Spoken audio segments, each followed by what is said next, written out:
দাঁড়ান বন্ধু, একটা চিঠি কিভাবে একজনের জীবন পরিবর্তন করে দিতে পারে এবং ভবিষ্যতে সে একজন বড় বিজ্ঞানী হয়ে গড়ে উঠতে পারে, সেই গল্প আপনাদের আজ বলবো। ছোট্ট এডিসন স্কুল থেকে চিঠি নিয়ে এলো। মা পড়ে শোনালেন, তুমি এত প্রতিভাবান যে স্কুল তোমাকে পড়াতে পারবে না। সত্যিটা লুকালেন আর ছেলেকে দিলেন আত্মবিশ্বাস।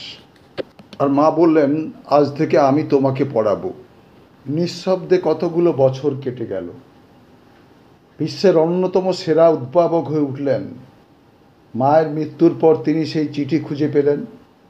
সেখানে আসলে লেখা ছিল, আপনার ছেলে মানসিকভাবে দুর্বল, আমাদের স্কুলে পড়ানো সম্ভব নয়। এডিসন এডিসন কেঁদে ফেললেন।